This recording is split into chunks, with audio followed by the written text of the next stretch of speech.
السلام عليكم ورحمة الله وبركاته. الحمد لله رب العالمين والصلاة والسلام على أشرف الأنبياء والمرسلين نبينا محمد وآله وصحبه أجمعين أما بعد. আমাদের বুলুগুল মারাম আমরা ধারাবাহিক আজকের যে দার্স, আজকে ষষ্ঠতম পর্ব। আজকে আমাদের আমরা কিতাবুত তাহারার পবিত্রতা অধ্যায়ের বাবুল ওদুর বিবরণ, আমরা ওদুর বিবরণ সংক্রান্ত যে হাদিসগুলো হাফেজ ইবনে হাজার আসকালানী রাহমাতুল্লাহ আলাইহি বর্ণনা করেছেন সেগুলো আমরা পাঠ করছিলাম। আজকের আমাদের নির্ধারিত হাদিস আন আব্দুল্লাহ ইবনে যায়েদ রাদিয়াল্লাহু আনহু আন নবী সাল্লাল্লাহু আলাইহি ওয়াসাল্লাম উতিয়া বিসুলুসাই মুদ ফাজাআলা ইয়াদলুকু যিরাআইহি আখরাজাহু আহমদ ওয়া সাহাহু ইবনে খুযাইমা। আব্দুল্লাহ ইবনে যায়েদ থেকে বর্ণিত, তিনি বলছেন যে রাসূল সাল্লাল্লাহু আলাইহি ওয়াসাল্লামের কাছে এক মুদের 2/3 পরিমাণ পানি নিয়ে আসা হলো। এক মুদের 2/3 পরিমাণ পানি নিয়ে আসা হলো এবং মূল উদ্দেশ্য হলো যে তিনি সেটা দিয়ে অজু করলেন। তা আমরা অজুর বিবরণ সংক্রান্ত পরিপূর্ণ যে বিবরণগুলো সেগুলো হাদিস পাঠ করার পর আমরা গত পর্বে বলছিলাম যে উনি আংশিক হাদিসের অংশ নিয়ে আসতেছেন। এখন এটা কেন, যেটা বাড়তি যে বিবরণ, যেটা অজুর বিবরণ, ওখানে এগুলো নেই, শুধুমাত্র বাড়তি যেটুকু অংশ সেটুকু তিনি এখানে উল্লেখ করছেন। এখানে যেটা ঘটেছে, উনি যে অংশটুকু উল্লেখ করেছেন ফাজাআলা ইয়াদলুকু যিরাআহি, তিনি হাতের কোনোই পর্যন্ত তিনি ঘষতে থাকলেন। দালক শব্দটা হচ্ছে, আচ্ছা তার আগে বলি যে হাদিসটি সহিহ, ইমাম আহমদ বর্ণনা করেছেন এবং ইমাম ইবনে খুযাইমাও। দালক বলা হয় পানি দিয়ে স্পর্শ করা আর শক্ত করে স্পর্শ করা, যেটাকে সাধারণত আমরা কি বলি, ডলা দেওয়া, ঘষা বা ডলা দেওয়া, সেটা তিনি করছিলেন। প্রথম বিষয় হলো এখানে যে মূলত এই হাদিসে কি ইঙ্গিত দেওয়া হয়েছে, এই অংশটুকু কেন লেখক নিয়ে আসলেন এই কথাটুকু। এটা মূলত পানির পরিমাণটা নিয়ে আসার কারণ হলো যাতে পানির ক্ষেত্রে অপচয় না হয়। আল্লাহ রাসূল সাল্লাল্লাহু আলাইহি ওয়াসাল্লাম কত অল্প পানি দিয়ে তিনি অজু করেছেন, এটাই তিনি বিবরণ দিতে চাচ্ছেন। আসলে পরিমাণটা কতটুকু, এক মুদের 2/3 পরিমাণ, তাহলে এটা কতটুকু হয়, কয় মুদে 1 কেজি, 100 আমরা 100 বলি না, ফিতরা দিই, কয় মুদে 100 হয়, কয় মুদে 100 হয়, 4 মুদে 100 হয়। তাহলে 1 মুদে 1 কেজির কিছুটা বেশি হবে, বেশি হবে, কম কেন হবে? 1 মুদে 2 মুদে 1 কেজির কিছুটা বেশি হবে। তাহলে 1 মুদে কতটুকু হবে? হাফ কেজির কিছু বেশি, 600 কত লিটার যেন, জি 688 বা এই জাতীয় সম্ভবত, এরকম আমি দেখছিলাম। এখন ওই অংশটুকুর 2/3 পানি, খেয়াল করুন, 1 মুদে 2/3, তার মানে যদি 688 বা 680কে 3 ভাগ করবেন আপনি, 3 ভাগ করে 2 ভাগ পানি, প্রায় 500 লিটারের কাছাকাছি, প্রায় 500 লিটারের কাছাকাছি। 400 কত যেন হয়, 400 কত লিটার যেন, 500 পরিপূর্ণভাবে হয় না। তার মানে হাফ কেজি, ও আচ্ছা 1000 মিলিলিটার 1 কেজি, ও আচ্ছা, ও আচ্ছা, সরি, মিলিলিটার, ঠিক আছে, শুকরান জাযাকাল্লাহু খাইরান, জি মিলিলিটার। তাহলে তার মানে মধ্য কথা হচ্ছে হাফ কেজির কিছু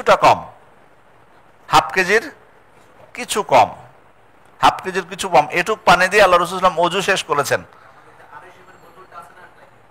না আরো বড় হবে, হ্যাঁ 458, হ্যাঁ 458 প্রায় এরকম হবে, কিছুটা 458, হাফ কেজির কিছুটা কম হবে। যাই হোক, এতটুকু পরিমাণ পানি দিয়ে আল্লাহ রাসূল সাল্লাল্লাহু আলাইহি ওয়াসাল্লাম ওযু করেছেন। এখন প্রশ্ন হলো, যেটা কি সম্ভব মানে এই পরিমাণ পানি দিয়ে অজু করা এটা সম্ভব কিনা, প্রশ্ন হতে পারে স্বাভাবিক, কিন্তু আল্লাহ রাসূল সাল্লাল্লাহু আলাইহি ওয়াসাল্লাম যেহেতু করেছেন তার মানে অবশ্যই সম্ভব। যদিও আমাদের মানে বর্তমানে যেভাবে আমরা অজু করি সেটা দেখতে গেলে আমাদের কাছে অসম্ভব হবে, যেভাবে আমরা নিজেরা অভ্যস্ত হয়ে গেছি বা আমাদের সন্তানদেরকে অভ্যস্ত করেছি যেভাবে। কারণ আমরা অজুর সময় কি করি, ট্যাপ ছেড়ে দিই, দিয়ে প্রথম থেকে শেষ পর্যন্ত অজু করতে কতটুকু পানি আপনাদের মনে হয় প্রত্যেকের, যে কতটুকু পানি খরচ হয়, কয় মুদ?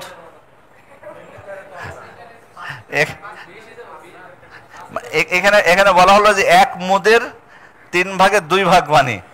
এখন আমরা কয় মুদ খরচ করি টেপের পানিতে, এটা কিন্তু প্রশ্ন চলে আসে। যদিও অনেকেই সৌদি আরবে আমি দেখেছি এই যে কিছু পাওয়া যায় টেপের পানি হালকা যাতে বের হয় স্লো করার জন্য, সেক্ষেত্রে সেখানে অল্প কিছুটা মানে অপচয়টা কম হয়। ওটা যদি আপনি ভিড়ান তাহলে অপচয়টা কম হবে। যাই হোক, অনেকে এটা করে থাকেন বা অনেকে আলহামদুলিল্লাহ সতর্ক, ট্যাপ ছেড়ে দিয়ে একেবারে মানে অজু আরামে অজু করেন না, বরং সেরকম কোনো জায়গা হলে কুলি করার সময় করা বন্ধ করে দেন। এগুলো অবশ্য ভালো বিষয়, যাতে পানির অপচয়টা আমরা না করি। কারণ এটা কিন্তু একটা প্রথমত একটা মনে রাখতে হবে, এটা কিন্তু আল্লাহর পক্ষ থেকে একটা বড় নিয়ামত পানিটা। মানে এটা কিন্তু আমরা বুঝতে পারি যখন পানি থাকে না, তখন কিন্তু আরো বুঝতে পারবেন যে পানিটা কত বড় নিয়ামত।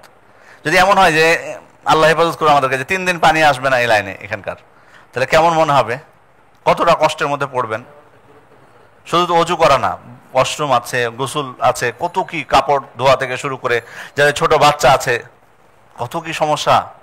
তো এই যে নিয়ামতটা, তো নিয়ামতের ক্ষেত্রে যখন অপব্যবহার হবে তখনই কিন্তু অপব্যবহার হলো যে আমার কৃতজ্ঞতা বোধ নেই তাহলে, আর তখনই কিন্তু আল্লাহ তাআলা শাস্তি দেন। এই জন্য আমাদের কিন্তু সচেতন হওয়া উচিত পানির ক্ষেত্রে। এটা অনেক বড় আল্লাহ তাআলার পক্ষ থেকে নিয়ামত, এক্ষেত্রে আমাদের সচেতনতা জরুরি। এটা মানে আমাদের অজুর ক্ষেত্রে এই যে আল্লাহ রাসূল সাল্লাল্লাহু আলাইহি ওয়াসাল্লাম ডলা ঘষেছেন, এটা কি খুব জরুরি বিষয় অজুর, নাহলে কি অজু হবে না? না, এটা সুন্নাত, মুস্তাহাব। আর বিশেষ করে পানি কম লাগে এটাতে, কারণ আপনি যখন পানি নর্মালি ঢালবেন তখন একরকম পানি লাগবে, আর সেটা দিয়ে যখন ডলা দিবেন তখন তাড়াতাড়ি ভিজে যাবে না। এই জন্য কিন্তু আল্লাহ রাসূলের পানি কম ব্যবহার করতে হয়েছে। আল্লাহ রাসূল সাল্লাল্লাহু আলাইহি ওয়াসাল্লামের যতটুকু তিনি পানি ব্যবহার করেছেন অজুর ক্ষেত্রে, তার থেকে বেশি করলেই যে সেটা অপচয়, বিষয়টা এভাবে বলাটা ঠিক না। বেশি করলে মানে তার থেকে মানে হাফ কেজির বেশি হলে যে আমার অপচয় বলে দেবো, আমি হয়তো জিজ্ঞেস করবো যে ভাই আপনি কতটুকু পানি দিয়ে অজু করেন, উনি বললেন যে 1 কেজি পানি দিয়ে, আমি কি চট করে হুকুম দিয়ে দেবো যে না এটা আপনি অপচয় করেন? না, হুকুম না দেওয়া ভালো, যতটুকু প্রয়োজন হয়। এই হাদিস থেকে আরেকটা বিষয় আমরা উপলব্ধি করি, সেটা হচ্ছে সাহাবা ইকরাম কতটা খেয়াল করতেন আল্লাহ রাসূল সাল্লাল্লাহু আলাইহি ওয়াসাল্লামের প্রত্যেকটা কর্ম কিভাবে বিচক্ষণতার সাথে দেখতেন, হুবহু কিভাবে করছেন আল্লাহ রাসূল সাল্লাল্লাহু আলাইহি ওয়াসাল্লাম। কতটুকু পানি দিয়ে আল্লাহ রাসূল সাল্লাল্লাহু আলাইহি ওয়াসাল্লামকে বলেছেন এই দেখো আমি হাফ কেজি পানি দিয়ে অজু করছি না, বরং তারা সেটাকে মাপার চেষ্টা করেছেন। তো প্রত্যেকটা বিষয় তারা খুব গুরুত্বের সাথে দেখতেন যে আল্লাহ রাসূল সাল্লাল্লাহু আলাইহি ওয়াসাল্লাম কিভাবে করছেন, সেটা নিজেরা আমল করার জন্য এবং অন্যদেরকে নিজেরা যাতে আমল করতে পারেন এবং অন্যদেরকেও শিক্ষা দিতে পারেন, দাওয়াতে আমাদেরকেও জানাতে পারেন, পরবর্তী উম্মতদেরকে তারা জানাতে পারেন, সেজন্য তারা সচেতন থাকতেন। এই হলো প্রথম হাদিস। দ্বিতীয় হাদিস হলো আব্দুল্লাহ ইবনে যায়েদ থেকে বর্ণিত। এই হাদিসটা একটু বোঝার বিষয় আছে। আন্নাহু রাআন নবী সাল্লাল্লাহু আলাইহি ওয়াসাল্লাম ইয়াখুযু লিউযুনাইহি মাআন খিলাফাল মা আল্লাযী আখাযা লিরাসি। আল্লাহ রাসূল সাল্লাল্লাহু আলাইহি ওয়াসাল্লাম তিনি বলছেন, আব্দুল্লাহ ইবনে যায়েদ থেকে বর্ণিত, যে তিনি রাসূল সাল্লাল্লাহু আলাইহি ওয়াসাল্লামকে দেখেছেন যে তিনি তার দুই কান মাসাহ করার জন্য নতুনভাবে পানি নিয়েছেন। মাথা মাসার জন্য যে পানি নিয়েছেন সে পানি ব্যতীত। খেয়াল করুন বিষয়টা। আব্দুল্লাহ ইবনে যায়েদ বলছেন যে আল্লাহ রাসূল সাল্লাল্লাহু আলাইহি ওয়াসাল্লাম মাথা মাসা করার জন্য অবশিষ্ট পানি ছাড়াই নতুন পানি নিয়ে আমি তাকে কান মাসাহ করতে দেখেছি। এটা ওনার নিজের বক্তব্য। ইমাম বাইহাকি রহমতুল্লাহ আলাইহি বর্ণনাটি করেছেন। তবে হাফেজ ইবনে হাজার আসকালানী রহমতুল্লাহ আলাইহি এর সাথে তিনি বলছেন এরপরে, ওয়া ইনদা মুসলিম মিন হাযাল ওয়াজহ বিলাফজ, একই রাবি থেকে ইমাম মুসলিম বর্ণনা করেছেন, তিনি সেখানে কি বলছেন, ওয়া মাসাহা বিরাসি বিমাইন গায়রা ফাদলি ইয়াদাইহি, এখানে তিনি বলছেন যে তিনি তার মাথা মাসাহ করেছিলেন তার হস্তদ্বয়ের অবশিষ্ট পানি ব্যতীত অন্য পানি দিয়ে, গয়রা ফাদলি ইয়াদাইহি। আচ্ছা, একসাথে দুইটা বর্ণনা নিয়ে এসেছেন, খেয়াল করে দেখুন। একটা বর্ণনায় ইমাম বাইহাকি কি বলছেন? ইমাম বাইহাকি বর্ণনা করেছেন আব্দুল্লাহ ইবনে যায়েদ থেকে। তিনি বলছেন যে উনি আব্দুল্লাহ ইবনে যায়েদ আল্লাহ রাসূলুল্লাহ সাল্লাল্লাহু আলাইহি ওয়াসাল্লামকে দেখেছেন যে তিনি মানে মাথা মাসাহ করার পর নতুন পানি নিয়ে কান মাসাহ করেছেন। আবার ইমাম মুসলিম বর্ণনা করেছেন একই রাবি থেকে, উনি বলছেন যে আল্লাহ রাসূল সাল্লাল্লাহু আলাইহি সাল্লাম মাথা মাসাহের জন্য উনি কানের কথা বলছেন না, উনি বলছেন মাথা মাসাহের জন্য উনি নতুন পানি নিয়েছেন। পার্থক্য কিছুটা বোঝা যাচ্ছে? পার্থক্যটা কিন্তু এখানেই। এই জন্য মুহাদ্দিসগণ ইমাম বাইহাকির যে বর্ণনা এটাকে সাজ বলেছেন, কারণ অন্যান্য মানে রাবি আব্দুল্লাহ ইবনে যায়েদ থেকে দেখুন একই রাবি, দুই হাদিস যদি দুইজন রাবি থেকে দুই রকম ভাবে আসতো তখন আমরা বলতাম যে এটাও বর্ণিত হয়েছে ওটাও বর্ণিত হয়েছে। একই রাবির যেহেতু হাদিস, তার মানে যেটা প্রসিদ্ধ যেটা সেটাই আমাদেরকে গ্রহণ করতে হবে। প্রসিদ্ধের বিপরীতে যে বর্ণনাটা এসছে ওটাকে বলা হয় কি? সাজ। ওটাকে বলা হয় সাজ। জি জি জি জি জি, মানে যেটা নাদের মানে স্বাভাবিক যেটা প্রচলিত তার বিপরীত যেটা, সেটাকে বলা হয় সাজ। মানে 10 জন, যেমন হয়তো ধরুন আমি সাজটা আপনাদের জন্য বলছি যে ধরুন আপনারা 10-15 জন বের হলেন মসজিদের বাইরে থেকে, তো হঠাৎ করে দেখতেছি আপনারা সবাই ঢুকতেছেন মসজিদে। আবার তখন আমি আপনাদেরকে জিজ্ঞেস করলাম যে আপনারা এইমাত্র বের হলেন, আবার কেন মসজিদে ঢুকছেন? আপনাদের 15 জনের মধ্যে 14 জনে উত্তর দিলেন যে বৃষ্টি হচ্ছে, বৃষ্টি আসতেছে জন্য আমরা বাসায় যেতে পারলাম না। আর একজন বলছেন যে প্রচন্ড রোদের কারণে বাড়িতে যাওয়া সম্ভব হলো না। এই যে একজন বললেন প্রচন্ড রোদ, এটা হলো সাজ এখানে। তো এটা একটা পরিভাষা। এখানে মুহাদ্দিসগণ বলেছেন যে একই রাবির বর্ণনা, এই কারণে তার যেটা ইমাম মুসলিমের যে বর্ণনাটা বলেছেন এটাই প্রসিদ্ধ, যে আল্লাহ রাসূল সাল্লাল্লাহু আলাইহি ওয়াসাল্লাম মাথা মাসাহের জন্য তিনি নতুনভাবে পানি নিয়েছেন, হাত ধোয়ার পরে মাথা মাসার জন্য পানি নিয়েছেন, কিন্তু কান মাসাহের জন্য নতুনভাবে পানি নেওয়ার বর্ণনাটা সাজ। যদিও জমহুর উলামা ইকরাম মানে আমাদের পূর্বের আলেমদের বেশিরভাগই তারা বলেছেন এই বর্ণনার উপর ভিত্তি করে, ইমাম বাইহাকির এই বর্ণনার উপর ভিত্তি করে তারা বলেছেন যে নতুনভাবে পানি নেওয়াটা সুন্নাত কানের জন্য। তারা এটা বলেছেন যে নতুনভাবে পানি নেওয়াটা সুন্নাত। কিন্তু প্রসিদ্ধ বর্ণনা অনুযায়ী আল্লাহ রাসূল সাল্লাল্লাহু আলাইহি ওয়াসাল্লামের থেকে যতগুলো হাদিস বর্ণিত হয়েছে ওযুর ক্ষেত্রে, তাতে দেখা যায় যে আল্লাহ রাসূল সাল্লাল্লাহু আলাইহি ওয়াসাল্লাম মাথা মাসার সাথে কান মাসা করেছেন, নতুন পানি নেওয়ার প্রমাণ সেখানে নেই। এজন্যই ইমাম আবু হানিফা রহমতুল্লাহ আলাই, মানে পূর্বের ইমামদের মধ্যে ইমাম আবু হানিফা রহমতুল্লাহ আলাই, পরবর্তীতে যারা এসছেন শাইখুল ইসলাম ইবনে তাইমিয়া, ইবনুল কাইয়িম রহমতুল্লাহ আলাই, বর্তমান যুগের প্রসিদ্ধ যারা আলেম মুহাক্কিক শেখ আলবানী রহমতুল্লাহ আলাই, ইবনে বাজ রহমতুল্লাহ আলাই, ইবনে উসাইমিন রহমতুল্লাহ আলাই, সবাই তারা বলেছেন যে না, নতুনভাবে পানি নেওয়াটা সুন্নাত নয়। তবে ইবনে উমার থেকে সহিহ সূত্রে সাব্যস্ত হয়েছে যে তিনি নতুনভাবে পানি নিতেন, কান মাসার জন্য তিনি নতুনভাবে পানি নিতেন। এই কারণে তারা যেটা শেষ ফলাফল যেটা দিয়েছেন সেটা হলো সুন্নাত হলো মাথা মাসার সাথে ওই পানি দিয়ে কান মাসাহ করা। কিন্তু কেউ যদি নতুনভাবে কান মাসার জন্য পানি নেয় সেটা জায়েজ। কোন দলিলের উপর ভিত্তি করে? ইবনে উমর রাদিয়াল্লাহু আনহু আমলের উপর ভিত্তি করে তারা এটা বলেছেন। তবে ইমাম বাইহাকির ওই বর্ণনা দ্বারা সাব্যস্ত নয়, যেহেতু ওই বর্ণনাটা আমরা কি বলেছি? সাজ বলেছি। জি। এরপরের হাদিস হচ্ছে ওয়ান আবি হুরায়রা রাদিয়াল্লাহু আনহু قال سمعت رسول الله صلى الله عليه وسلم يقول ان امتي ياتون يوم القيامه غرا محجلين من اثر الوضوء। আমার উম্মতকে কিয়ামতের দিন আমার উম্মতরা কিয়ামতের দিন আসবে এমন অবস্থায় যে তাদের মুখমণ্ডল এবং ওজুর অঙ্গ প্রত্যঙ্গগুলো উজ্জ্বল হবে। কিসের কারণে? ওজুর কারণে। সুতরাং কেউ যদি তোমাদের সে উজ্জ্বলতাটুকু বাড়াতে চায় সে যেন বাড়িয়ে নেয়, সেজন্য কি করে, বাড়িয়ে নেয়। আচ্ছা, এখানে বলা হয়েছে গুররান মুহাজ্জালিনা, গুর বলা হয় বায়াদ ফিল ওয়াজ, মানে কপাল সাদা, কপাল সাদাটাকে বলা হয় গুর। তবে এর দ্বারা মূলত বোঝানো হয়েছে মুখমণ্ডল ফর্সা হওয়া, উজ্জ্বল হওয়া। আর মুহাজ্জাল তাহজিল বলা হয়, সাক বলা হয় পায়ের যে নলাটাকে। তবে ওলামা ইকরাম বলছেন যে এর দ্বারা বোঝানো হয়েছে হাত এবং পায়ের উজ্জ্বলতা। তাহলে গুর দ্বারা বোঝানো হয়েছে মুখের উজ্জ্বলতা, আর তাহজিল দ্বারা বোঝানো হয়েছে হাত এবং পায়ের উজ্জ্বলতা। তাহলে কিয়ামতের দিন আল্লাহ রাসূল সাল্লাল্লাহু আলাইহি ওয়াসাল্লামের উম্মতরা আসবে ওই অবস্থায় যে তাদের মুখমণ্ডল এবং হাত পা, অজুর অঙ্গ প্রত্যঙ্গগুলো উজ্জ্বল হবে। কিসের কারণে? অজুর কারণে। এখন প্রশ্ন হলো, পরের যে কথাটুকু, তোমাদের কেউ যদি উজ্জ্বলতাটুকু বাড়াতে চায় সে যেন বাড়িয়ে নেয়।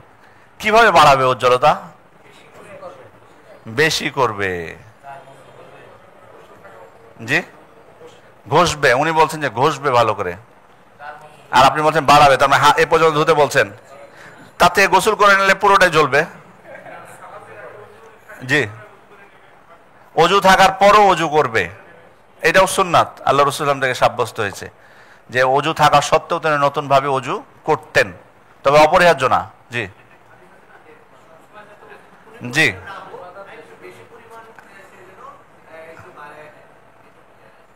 আমরা আসবো, এই হাদিস আছে, বানানোর হাদিস আছে, কিন্তু এই হাদিসে কি এটা উদ্দেশ্য কিনা? সব সময় অজু অবস্থায় থাকার কথা বোঝাচ্ছেন। মাশাআল্লাহ, কোনো কিছু তো আপনারা বাকি রাখলেন না। জি, না না, ঠিক আছে, অনেকে ঘাড় মাসা করাকে বলেছেন, বাড়ায় নেওয়াটা। এমনিতেই মনে হয় আপনাদের কাছে বাড়ানোর যে বিষয়টা, সেটা কি এই হাদিসের উপর ভিত্তি করে আমরা ইচ্ছা মতো বাড়িয়ে নিতে পারবো, নাকি শরীয়ত দ্বারা সাব্যস্ত যেটুকু সেটুকু? কারণ আপনারা বেশিরভাগই বলেছেন দলিল সহই। যেমন উনি বলেছেন যে বেশিরভাগ সময় অজু থাকা অবস্থায়, অজু অবস্থায় থাকা, এবং আল্লাহ রাসূল থেকে এটা সাব্যস্ত হয়েছে তিনি অজু অবস্থায় থাকতেন। উনি বলেছেন যে নতুন ভাবে অজু করা, অজু থাকা সত্ত্বেও নতুন সালাতের সময় হলে, এটাও দলিল দ্বারা সাব্যস্ত। উনি যেটা বলেছেন সেটা দুর্বল হাদিস দ্বারা সাব্যস্ত। দলিল আছে দুর্বল হাদিস দ্বারা, যারা বলে তারা দুর্বল হাদিস দ্বারা বলে। হ্যাঁ, কিন্তু আপনি যেটা বলেছেন সেটাও আছে হাদিস, সেটাও দলিল আছে, বায়ানোর হাদিস আসতেছে ওটা। আচ্ছা, এগুলো ছাড়া কষ্টের সময় বেশি বেশি অজু করা, কষ্ট সত্ত্বেও। জি, শীতের সময় অজু করা। আলা কুল্লি হাল, এই অংশটুকু ফামিন ইসতাতা মিনকুম আন ইউতিলা গুররাতাহু, তোমাদের যে চায় তার উজ্জ্বলতাটুকু বাড়িয়ে নেয়, এটুকু রাসূল সাল্লাল্লাহু আলাইহি ওয়াসাল্লাম থেকে এই বাক্যটা সাব্যস্ত হয়নি। এটা মূলত আবু হুরায়রা রাদিয়াল্লাহু আনহুর বক্তব্য। ওলামায়ে কেরাম বলছেন যে এটা রাসূল সাল্লাল্লাহু আলাইহি ওয়াসাল্লামের বক্তব্য না, রাসূল সাল্লাল্লাহু আলাইহি ওয়াসাল্লামের বক্তব্য এখানে শেষ, মিন আসারিল উযু পর্যন্ত। পরের যে অংশটুকু ফামান ইসতাতা মিনকুম আন ইউতিলা গুররাতাহু, এটা আবু হুরায়রা রাদিয়াল্লাহু আনহুর বক্তব্য, তিনি ইজতিহাদ করেছেন এখানে। বিধায় যদি বাহ্যিকভাবে মনে হচ্ছে যে উনি কিন্তু বাড়াতে বলছেন, মানে ধোয়া কর্তব্য হলো কোনোই পর্যন্ত, কিন্তু উজ্জ্বলতা তোমরা বাড়াও। ধোয়া কর্তব্য হলো মুখমণ্ডলটুকু যত পারো বাড়াও, এটা বোঝা যাচ্ছে বাহ্যিকভাবে। এটা তিনি ইজতিহাদ করে বলেছেন। আর ইজতিহাদের ক্ষেত্রে ইজতিহাদ সঠিকও হতে পারে, ভুলও হতে পারে। সেক্ষেত্রে মূল বক্তব্য তারা যেটা আমাদেরকে সতর্ক করেছেন, যেটা রাসূল সাল্লাল্লাহু আলাইহি ওয়াসাল্লামের বক্তব্য না, যে বাড়াই নেওয়াটা রাসূল সাল্লাল্লাহু আলাইহি ওয়াসাল্লামের বক্তব্য না। তারপরে আমরা ব্যাখ্যায় আসব, এটা মেনে নিয়ে যেটা রাসূলের বক্তব্য না, সাহাবীর বক্তব্য। বাড়ানোর বিষয়টা এখন ওলামায়ে কেরাম এভাবে কেউ কেউ আপনারা যে কথাগুলো বলেছেন তারা এই ধরনের বক্তব্য দিয়েছেন। তবে ঘাড় মাসাহারটা আমি এখানে এসে শুনলাম, ওই বক্তব্যগুলো আমাদের পড়েনি। তবে বলে এটা অস্বাভাবিক কোনো কিছু না, ওটাকে সাব্যস্ত করার জন্য, দুর্বল বর্ণটাকে সুন্নাত প্রমাণ করার জন্য বলতে পারে, এটা অস্বাভাবিক কোনো কিছু না। আবার মানে বেশিরভাগ যেটা ওলামায়ে কেরাম বক্তব্য তারা দিয়েছেন এক্ষেত্রে, তারা ইসবাগুল উযুর কথাই বলেছেন, উত্তম রূপে অজু করাটা।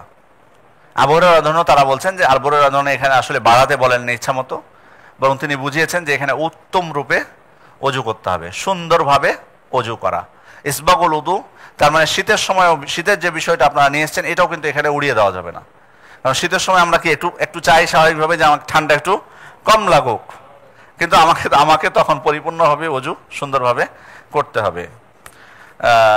তো যাই হোক, এখানে মূল বিষয়টা হলো যে শরীয়ত যেটুকু আমাদের অ্যালাউ করেছে সেটুকুর মধ্যে আমরা সীমাবদ্ধ থাকব। এরপরে হাদিস যেটা ওয়ান আয়েশা রাদিয়াল্লাহু আনহা قالت كان النبي صلى الله عليه وسلم يعجبه التيمم في تنعله وترجله وطهوره وفي شأنه كله। আর রাসূল সাল্লাল্লাহু আলাইহি ওয়াসাল্লামের আয়েশা রাদিয়াল্লাহু আনহা বক্তব্য যে রাসূল সাল্লাল্লাহু আলাইহি ওয়াসাল্লাম জুতা পরিধান করার ক্ষেত্রে, তারপরে চুল আঁচড়ানোর ক্ষেত্রে, অজু করার ক্ষেত্রে বা পবিত্রতা অর্জনের ক্ষেত্রে তার প্রত্যেকটা বিষয়ই তিনি ডান দিক থেকে করা পছন্দ করতেন। তার ভালো লাগতো ডান দিক থেকে করতে, তিনি পছন্দ করতেন। এখানে একটা বিষয় যে রাসূল সাল্লাল্লাহু আলাইহি ওয়াসাল্লাম পছন্দ করতেন, পছন্দ করার বিষয়টা দুই প্রকার। একটা হচ্ছে তবিঈ বলা হয়, প্রাকৃতিক যেটা স্বভাবগত, আর একটা হচ্ছে শারঈ শরীয়তগত, শরীয়ত সংক্রান্ত। তার পছন্দটা যেমন তিনি মধু পছন্দ করতেন, মিষ্টি পছন্দ করতেন, এটা কি তবিঈ নাকি শারঈ?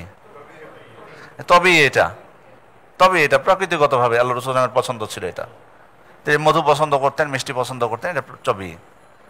এখন এটা যেটা যে তার ডান দিক থেকে করাকে তিনি পছন্দ করতেন, এটা কি তবিঈ নাকি শারঈ?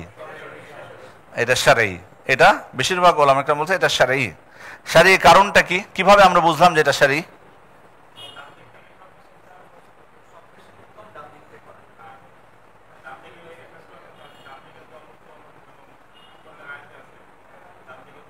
ওটা কি আসলে ডান দিক বলতে ডান দিক বোঝানো হয়েছে? এটা না, ডান পাশের দল বলতে কি বোঝানো হয়েছে ওখানে?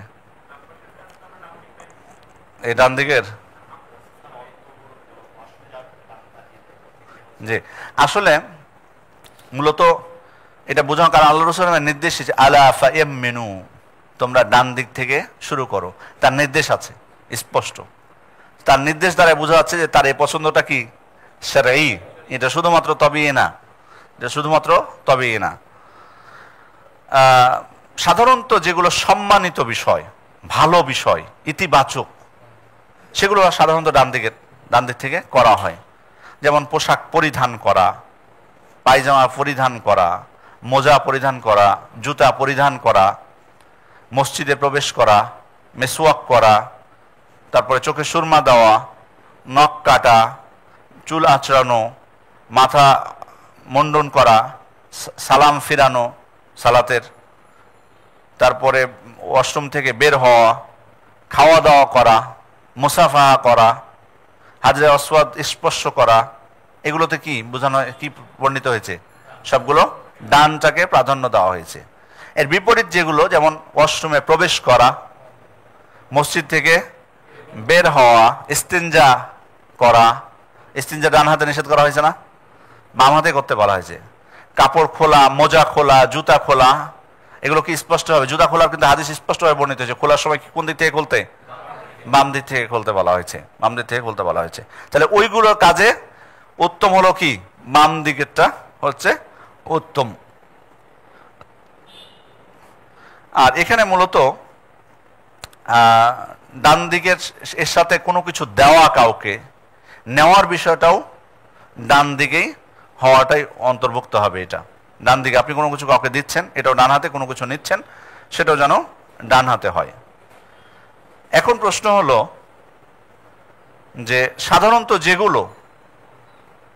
যেগুলো কিছু কাজ আছে দুইটা একসাথে করতে হয়, এরকম আছে কিনা? দুই হাত দিয়ে বা দুই পা দিয়ে, দুই পাটা না, দুই হাতে আছে কি? যেমন কিছু কাজ আছে একসাথে আছে কিনা কিছু? হ্যাঁ, মুখ ধোয়ার ক্ষেত্রে এক হাতে ধুতে পারেন, এক হাতে ধোয়া যায়, মুখ দুই হাতে, জি জি। মাথা মাসা, চমৎকার, জি। আর কান মাসা একসাথে, কানের কি মানে এক কান, ডান কান আগে মাসা করবো তারপর বাম কান, এভাবে একসাথে? আচ্ছা, একসাথে। তবে যদি একসাথেটা অসম্ভব হয়ে যায়, কঠিন হয়ে যায় কোনো কারণবশত, একসাথে করাটা কি হলো, কঠিন হয়ে গেল। ধরুন কারো বাম হাত অকেজো, তুমি মাসা করবেন কিভাবে? তাহলে কোনটা আগে শুরু করবেন? আগে ডানটা করবেন উনি, তারপরে আচ্ছা বাম হাত যদি, ডান হাত যদি অকেজো হয় আগে ডানটা করবে। আচ্ছা, জি, এটাই। যেগুলো সাধারণত একসাথে করা হয় সেগুলো যদি একসাথে করা সম্ভব না হয় সেগুলো একসাথে করাটাই উত্তম, কিন্তু একসাথে করা যদি সম্ভব না হয় তখন আমি কি করব, তখন ডান দিক দিয়ে শুরু করব। জি, এরপরের হাদিস ওই আগের হাদিসের মতোই, আগেরটা হচ্ছে বুখারী মুসলিমের হাদিস, আরেকটা হচ্ছে সুনানি তিরমিজি, আবু দাউদ, নাসাই, ইবনে মাজার, আবু হুরায়রা রাদিয়াল্লাহু থেকে বর্ণিত এটি। তিনি বলছেন, ইযা তাওয়াদ্দাতুম ফাবদাউ বিমায়ামিনিকুম, তোমরা যখন ওযু করবে তখন তোমরা তোমাদের ডান দিক থেকে আরম্ভ করবে। তোমরা যখন ওযু করবে তখন তোমরা কি করবে, তোমাদের ডান দিক থেকে আরম্ভ করবে। এটা নতুনভাবে আর ব্যাখ্যা প্রয়োজন নেই, কারণ আমরা আগের হাদিসেই করে নিলাম এটা। এরপরে হাদিস হচ্ছে ওয়ানিল মুগীরা ইবনে শুবা, মুগীরা ইবনে শুবা থেকে বর্ণিত, তিনি বলছেন আন্না নবী সাল্লাল্লাহু আলাইহি ওয়াসাল্লাম তাওয়াদ্দা, আল্লাহ রাসূল সাল্লাল্লাহু আলাইহি ওয়াসাল্লাম ওযু করলেন, ফামাসাহা বিনাসিয়াতিহি, তিনি তার মাথার সম্মুখ ভাগ মাসাহ করলেন, ওয়া আলাল ইমামা, এবং পাগড়ির উপর মাসাহ করলেন, ওয়াল খুফাইন, এবং তার মোজার উপর মাসাহ করলেন। এখানে নতুন মাসআলা আসলো কিসের, নতুন কি বিষয় আসলো এখানে? পাগড়ির উপর মাসাহ এবং মোজার উপর মাসাহ, পাগড়ির উপর মাসাহ এবং মোজার উপর মাসাহ। মোজার উপর মাসাহ সম্ভবত আলাদা অধ্যায় তিনি আছে, এই জন্য আমরা এটা নিয়ে কথা এখন বলবো না। আলাদা অধ্যায় আছে, আলাদা বাব আছে, মোজার উপর মাসাহ নিয়ে আলাদা বাব আছে। মোজার উপর মাসাহ কিন্তু একটা দল অস্বীকার করে, শিয়ারা অস্বীকার করে। জি না, ওটা হলো কাপড়ের মোজা, ওটা ওনারা পার্থক্য করেন, ওটা আলাদা। ওরা সরাসরি মোজার উপর মাসাহটাকে অস্বীকার করে শিয়ারা, ওটা আমার উদ্দেশ্য ছিল। আর যেটা হানাফি মাযহাবে, যেটা ওনারা কাপড়ের মোজা বলেন না, বলেন চামড়া বলেন, ওটা ভিন্ন মাসালা। জি, ওটা আসবে বিস্তারিত ইনশাল্লাহ। তাহলে এখানে পাগড়ির উপর মাসাহ করা, তো ওলামা ইকরাম বলছেন যে মুগীরা ইবনে শুবা বর্ণনা করেছেন আল্লাহ রাসূল সাল্লাল্লাহু আলাইহি ওয়াসাল্লামের ওযুর কথা। এটা সম্ভবত তাবুক যুদ্ধের সময়ের কথা, কারণ তাবুক যুদ্ধে উনি আল্লাহ রাসূল সাল্লাল্লাহু আলাইহি ওয়াসাল্লামের সেবা করেছেন। মুগীরা ইবনে শুবা রাদিয়াল্লাহু আনহু তাবুক যুদ্ধে আল্লাহ রাসূল সাল্লাল্লাহু আলাইহি ওয়াসাল্লামের সেবা করেছেন, সেই সময়ের ঘটনা হয়তো বা তিনি বর্ণনা করছেন। এখন প্রশ্ন হলো যে আমরা মোজার উপর মাসাহ করার বিষয়ে আমরা জানবো সামনে, তবে আমাদের কিন্তু জানা আছে কিছু বিষয়। মোজার উপর মাসাহ করার ক্ষেত্রে শর্ত আছে না, কি? যেমন ওযু অবস্থায় করতে হবে, ওযু অবস্থায় মোজাটা পরতে হবে। আচ্ছা, আর মেয়াদ আছে না ওটার? মুকিমের জন্য কতদিন? 1 দিন 1 রাত, আর মুসাফিরের জন্য 3 দিন 3 রাত। মোজার উপর মাসাহ, এটা হলো সময়, নির্দিষ্ট সময়। এখন প্রশ্ন হলো, এই যে পাগড়ির উপর মাসাহ যে করলেন আল্লাহ রাসূল সাল্লাল্লাহু আলাইহি ওয়াসাল্লাম, বা আমরা মাসাহ করব, পাগড়ির ক্ষেত্রেও কি অনুরূপ শর্ত কিনা, যে পাগড়ির উপর মাসাহ তখনই করতে পারবো যদি ওযু অবস্থায় আমি পাগড়িটা পরে থাকি? কি মনে হয় আপনাদের, বলেন? দুই জনের কাছ থেকে সর্বোচ্চ নিব, বলেন। পাগড়ির উপর মাসাহ করার ক্ষেত্রে এটা শর্ত কিনা যে ওযু থাকা অবস্থায় পাগড়ি পরতে হবে, বা সত্য হওয়া উচিত কিনা আপনাদের মতে? হাদিসে যেটা নির্ধারিত হবে ওটাই। সহজ ভাষায় উনি পার করে দিলেন, আমি ওটা চাইনি, একটু কঠিন ভাবে আপনারা বলেন।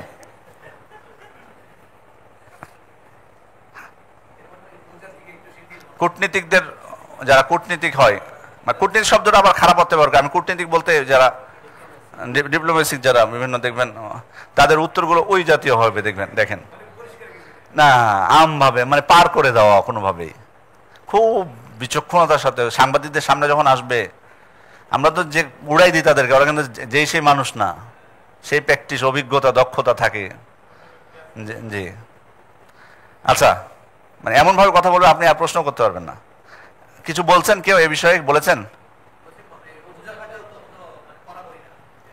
মানে মোজার ক্ষেত্রে যতটা কড়াকড়ি আছে এটার ক্ষেত্রে কড়াকড়ি নেই। কিভাবে বুঝলেন কড়াকড়ি নেই? মানে এরকম হাদিস নেই নাকি? মানে আসলে আমি আর একটু সহজ করে দিই, পাগড়ির ক্ষেত্রে এমন কিছু বর্ণিত হয়নি। পাগড়ির ক্ষেত্রে এমন কিছু বর্ণিত হয়নি যে আল্লাহ রাসূল সাল্লাল্লাহু আলাইহি ওয়াসাল্লাম বলেছেন যে আমি ওযু অবস্থায় পাগড়ি পরলাম, অথবা তোমরা পাগড়ির উপর মাসাহ করলে আগে ওযু করতে হবে, এ ধরনের কোনো কিছু বর্ণিত হয়নি। তাহলে মাসআলা কি বাকি থাকছে, যে এটা আমরা কিয়াস করতে পারবো কিনা, মোজার উপর বাকি থাকতেছে, এটা কিয়াস করতে পারবো কিনা। এক্ষেত্রে ওলামা একদম দুই ভাগে ভাগ হয়েছেন। একদল বলেছেন কিয়াস করব, আমরা মোজার উপর কিয়াস করব। মোজা যেমন তিনি ওযু অবস্থায় পড়াটা সত্যারোপ করেছেন, পাগড়িও ওযু অবস্থায় সত্যারোপ করব আমরা। এটার সংখ্যাটা খুব কম। দ্বিতীয় দল বলছেন না, ইবাদতের ক্ষেত্রে কিয়াস চলবে না, কিয়াস চলবে না। আল্লাহ রাসূল সাল্লাল্লাহু আলাইহি ওয়াসাল্লাম মোজার উপরে তিনি সত্যারোপ করেছেন, আমরা ওখানেই থাকবো। পাগড়িতে করেননি, দরকার নাই কঠিন করতে যাওয়ার, যেহেতু উনি চুপ ছিলেন, আমাদের এত কথা বলার দরকার কি? উনি চুপ থেকেছেন, আমরাও চুপ থাকবো। যদি আমাদের প্রয়োজন হয় অজু অবস্থায় আমাদের পাগড়ি পরাটা শর্ত নয়। এই মতটাই অধিক শক্তিশালী, কারণ এখানে ওলামা কেরাম আরেকটা বিষয় যুক্ত করেছেন যে মোজার বিষয়টা দেখুন। মোজা যে অঙ্গে পরা হচ্ছে সে অঙ্গ আর পাগড়ি যে অঙ্গটার উপর আছে সেটার থেকে ওই অঙ্গটা বেশি জরুরি না পবিত্রতার ক্ষেত্রে? কারণ পা ধোয়া হয় আর মাথা কি করা হয়? মাসাহ করা হয়।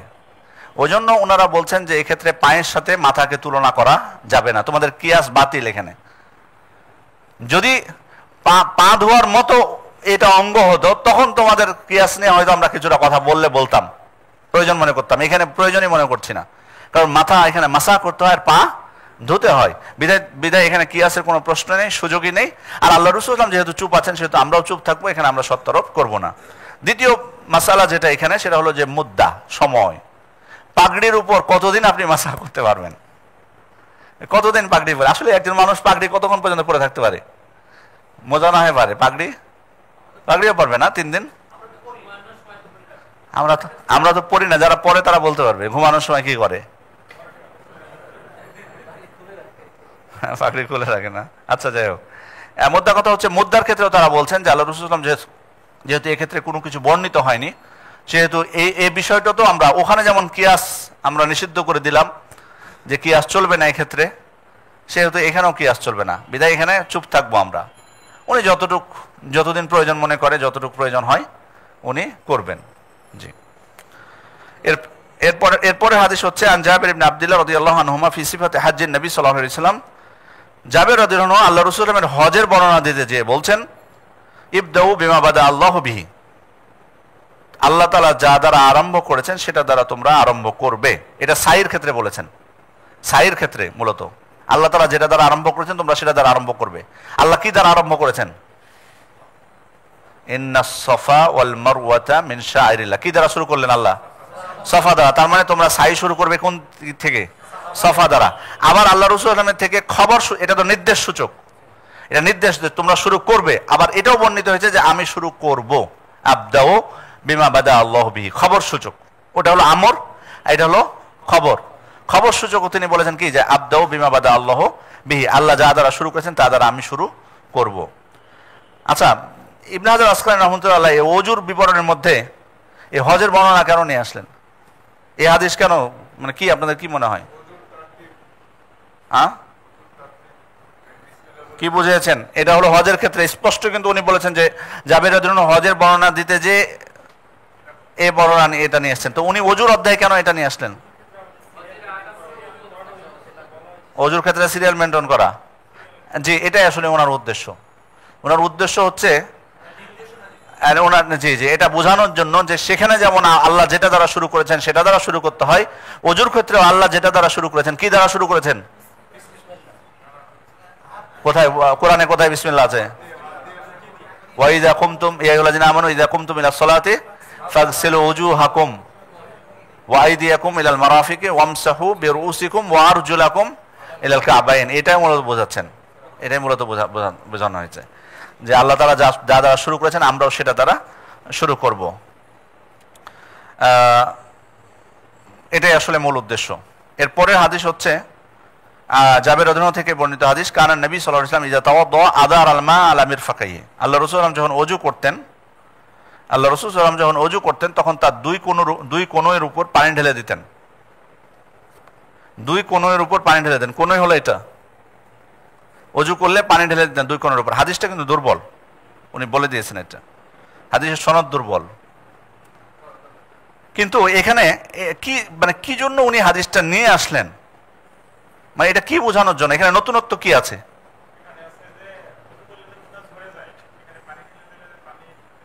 মানে এখানে যেটা বোঝানো হয়েছে, আগে যেটা কোনই পর্যন্ত তিনি হাত ধুয়েছেন এটা আমরা পেয়েছি, কোনই পর্যন্ত। আমরা এটা নিয়ে আলোচনা করছিলাম না প্রথম দিনে? পর্যন্ত বলতে কি বোঝায়? কোনইটা এর মধ্যে ঢুকবে নাকি ঢুকবে না, সেটার সমাধানটা অনেকটা এই হাদিসে উনি দিয়েছেন যে কোনইটাও এর মধ্যে ঢুকবে। কিন্তু আমরা কিছুক্ষণ আগে বলেছি যে হাদিসটা দুর্বল, কিন্তু এর থেকে বিশুদ্ধ হাদিস আছে যে কোনই ঢুকবে। যেটা আপনি কিছুক্ষণ আগে ওই গুরআন মুহাজ্জারিন হাদিস বলার সময় বলছিলেন, সেটা হলো কি? ফাগাসালা যিরাহি হাত্তা আশরা ফিল আদুদ।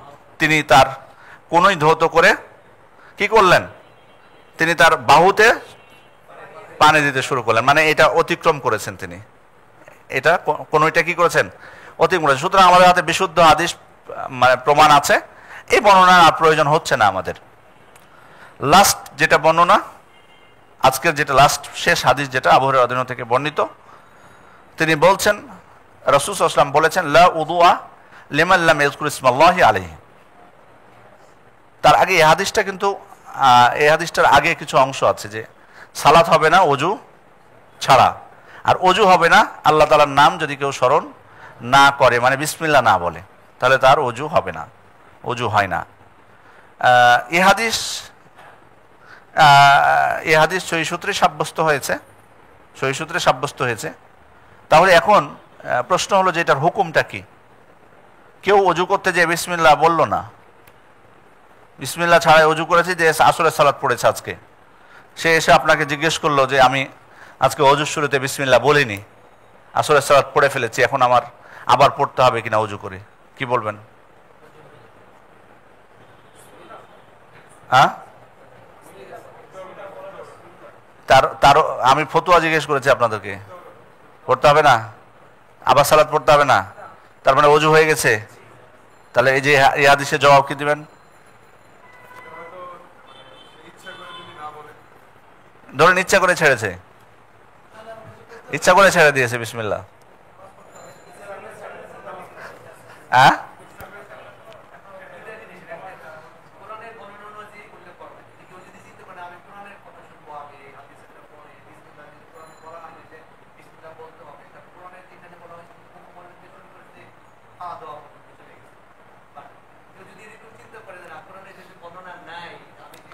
কোরআনেরা, কোরআনেরা নাকি, কোরআনেরা কি মুখ দিয়ে শুরু করে তাহলে অজু করা?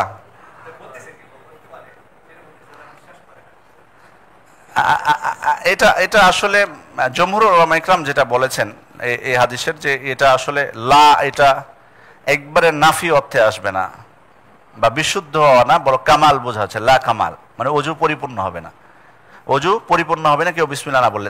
তারা কি এই অর্থটা নিলেন কোত্থেকে? মানে উলামা ইকরাম কিন্তু যখন একটা অর্থ করবেন অবশ্যই সেটারও ভিত্তি থাকতে হবে। মানে ধরেন আপনি বললেন যে বিশুদ্ধ হবে না বিসমিল্লাহ না বললে অজু, আর আমি বললাম না, এর অর্থ বিশুদ্ধ হবে না, বরং পরিপূর্ণ হবে না, অজু হয়ে যাবে কিন্তু পরিপূর্ণ নাকি উনি পাবেন না। তো এই যে দুই রকম কথা বলবো, এটা কিন্তু ভিত্তি থাকা লাগবে, যে কিসের উপর ভিত্তি করে আপনি বলছেন যে বিশুদ্ধ হবে না, আর কিসের উপর ভিত্তি করে উনি বলছেন যে পরিপূর্ণ হবে না। ওনারা যেটা জমহুর উলামা ইকরাম যেটা দলিল দিয়েছেন সেটা হলো, ওটাও হতে পারে আয়াত, তাছাড়া অজুর যে হাদিসগুলো, অজুর যে বিভিন্ন বর্ণনা দিয়েছেন সাহাবা ইকরাম, একাধিক সাহাবী থেকে বর্ণিত হয়েছে আল্লাহ রাসূলের অজুর বিবরণ, সেখানে বিসমিল্লাহর বিষয়টা আসেনি ওইভাবে, যে আল্লাহ রাসূল বিসমিল্লাহ বললেন তারপর তিনি অজু করলেন। এগুলোর উপর ভিত্তি করে ওনারা বলছেন যে বিসমিল্লাহ যদি অজুর মূল মানে কার্যক্রমের অন্তর্ভুক্ত হতো, যেটা ছাড়া অজু পরিপূর্ণ হয় না, তাহলে অবশ্যই সাহাবা ইকরাম অজুর বিবরণের সময় বিসমিল্লাহর বিষয়টা উল্লেখ করতেন। যেহেতু তারা করেননি, সেহেতু আল্লাহ রাসূলের এই বক্তব্য দ্বারা বোঝা যায় যে তিনি এটা বুঝাননি যে একেবারে হবে না, বরং বুঝিয়েছেন যে তোমাদের অজুটা পরিপূর্ণ হবে না। সুতরাং কারো আবার ইচ্ছা করে বাদ দেওয়া উচিত না, আল্লাহ রাসূলের সুন্নাত যেহেতু সাব্যস্ত হয়েছে, সেহেতু ইচ্ছাকৃতভাবে আমরা কেন বাদ দেব? বিসমিল্লাহ বলে উজু করবো, কিন্তু কোনো কারণে ছুটে গেলে কোনো অসুবিধা নেই। গুনাহ বলতে এক প্রকার জেদ, আমার মনে পড়তেছে তারপরে আমার মুখ দিয়ে আমি বের করতেছি না, মানে একটা কিছুটা, ওইটা ওইটা ওইটা ওইটা ওইটার ক্ষেত্রে তো কেউ কেউ বলছেন বের হয়ে এসে বিসমিল্লাহ বলতে, আবার কেউ বলছেন মনে মনে বলার ক্ষেত্রে সর্বোচ্চ, আবার কেউ বলছেন কোনো অসুবিধা নেই, এখন যেহেতু অজুর জায়গাটা আলাদা থাকে, টয়লেটের জায়গাটা আলাদা, সেহেতু অসুবিধা নেই, এটাও নির্ভরযোগ্য কথা, কোনো অসুবিধা নেই। আপনাদের এই অজু সংক্রান্ত আজকের ক্লাস সংক্রান্ত কোনো প্রশ্ন যদি থাকে মুখে করতে পারেন, লিখিত কোনো প্রশ্ন নিব না। যে এটা এখন আসে নাই তো, এটা আছে আছে আসে, আসবে ইনশাল্লাহ।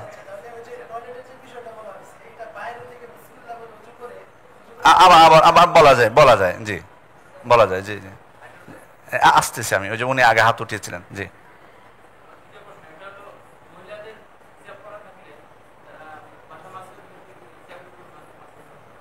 হাদিসে হিজাবের বিষয়টা বর্ণিত হয়নি। পাগড়ির উপর কেউ কেউ কিয়াস করে হিজাবের কথা বলেছেন, কিন্তু আমরা বলছি ইবাদতে কিয়াস না করাটাই উচিত। হয়তো মহিলারা দাবি করবে যে আপনাদের পাগড়িগুলোর থেকে আমাদের হিজাব খোলাটা বেশি কঠিন, আমিও তর্ক শুরু করে দেবো তাদের সাথে। কি জন্য বলছি যে ওনারা হয়তো, আমি বলবো যে কেন আপনাদের হিজাব খুলতে সমস্যার কথা। আপনি যদি বলেন যে আমি বাইরে উজু করছি, বাইরে আপনি মুখ খুলবেন কি করে তাহলে? আমার তো প্রশ্ন এখানে আসে, ঠিক না? যে হিজাবটা যদি আপনি মনে করেন যে পর্দা করার ক্ষেত্রে বাধা হবে হিজাব খুললে বাইরে, তাহলে আপনি মুখ খুলতেছেন কিভাবে? মুখও তো আপনাকে খোলা লাগবে, আপনার হাত টাত সবকিছু খোলা লাগতেছে। তার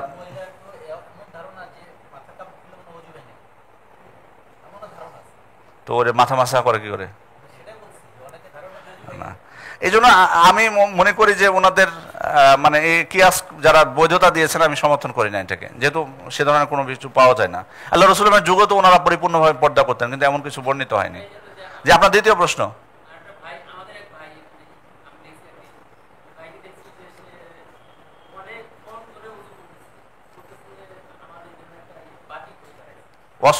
অসহসা রোগী, এটা শুধু ওজুর ক্ষেত্রে না, অনেক দেবেন সূরা ফাতিহা এক রাকাতে 3 বার পড়ে না, আছে যারা অসহসা রোগী তারা এমন করে, সূরা ফাতিহা তারা 3 বার করে পড়ে, 7 বার করে পড়ে, এরকম মানুষও আছে। এটা অসহসা রোগী, আল্লাহ ইবাদত করুন। ওনাকে বলবেন সকাল সন্ধ্যা জিকিরগুলো করতে, শয়তান থেকে আশ্রয় প্রার্থনা করা জিকিরগুলো করতে, যাবতীয় যে জিকিরগুলো যেগুলো আছে সেগুলো যাতে করে। জি জি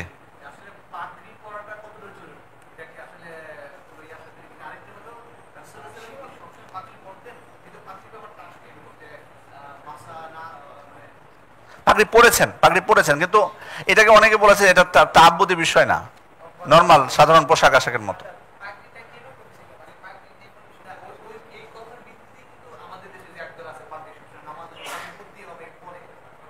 টুপির বিষয়টা তো অনেকে বলে, বাট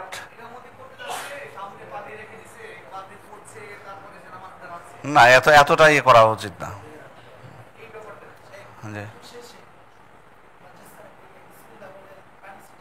বিসমিল্লাহ বলা, এমনি পানি ছিটিয়ে দেওয়া, যে এটা চলে গেছে আমাদের, কিন্তু এটা হ্যাঁ সুন্নাত, এটা সুন্নাত। জি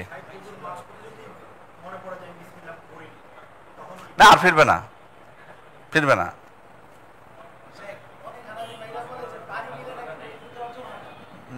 জি, পানি নিলে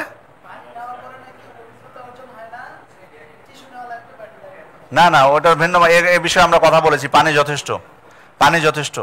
জি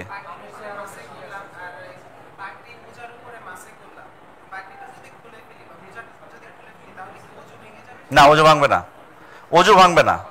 তবে আপনি আবার করতে পারবেন কিনা মোজা পরে নিলে, নাকি আবার নতুন ভাবে অজু করে আবার মোজা পরতে হবে, এগুলো মাসালা আসবে আমাদের, এগুলো আসবে ইনশাল্লাহ।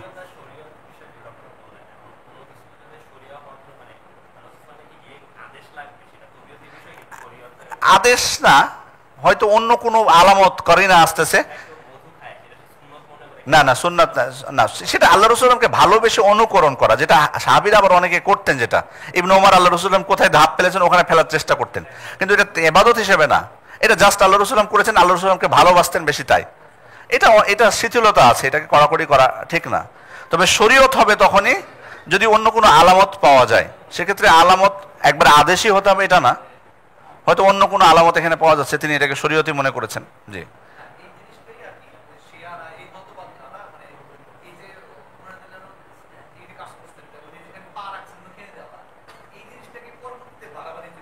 বাড়াবাড়ি এসছে, আপনি অনেকগুলো করেছেন, আর আমার এত সময়ও নেই, ওনাদের গুলো নেই যারা করেনি একেবারে, যে 2 জনটা নিব দিয়ে শেষ করবো আজকের।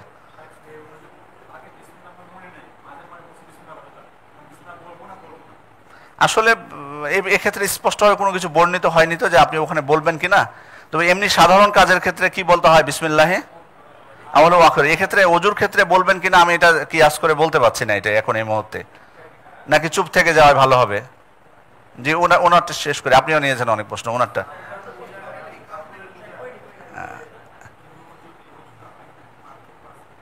জি আমি আসলে বুঝতে পারিনি আপনার কথা।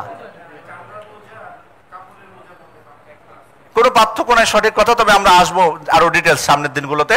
সঠিক কথা হলো কোনো পার্থক্য নেই, কারণ সাহাবা ইকরাম থেকে কাপড়ের মোজার উপরও মাসাহ করেছেন মর্মে প্রায় 13 জন সাহাবী থেকে বর্ণিত হয়েছে।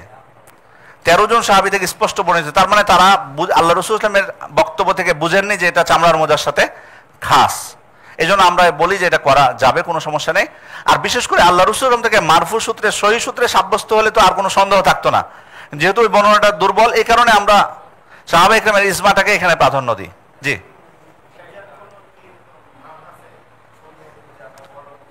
মোজার টাকনু ঢাকা থাকলে হবে, গোড়ালি ঢাকা থাকলে হবে। জি,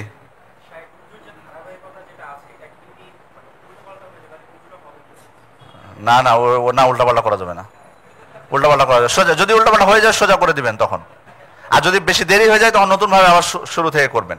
মানে ধরুন আপনি আগে হাত ধুয়ে ফেলেছেন, তখন আপনি কি করবেন, সাথে সাথে আপনি মুখ ধুয়ে আবার হাত ধুবেন, তাহলে সোজা হয়ে গেল। আর যদি ধরেন আগে আপনি হাত ধোয়ার পর পরে মুখ ধুয়েছেন, দিয়ে কিছুক্ষণ পর মনে পড়লো যে এই কাজ করেছেন, তখন আপনি আবার শুরু থেকে ওযু করবেন। ঠিক আছে, জাযাকুমুল্লাহু খাইরান। সুবহানাকাল্লাহুম্মা ওয়া বিহামদিকা আশহাদু আল্লা ইলাহা ইল্লা আনতা আস্তাগফিরুকা ওয়া আতুবু ইলাইক। আসসালামু আলাইকুম ওয়া রাহমাতুল্লাহি ওয়া বারাকাতুহু।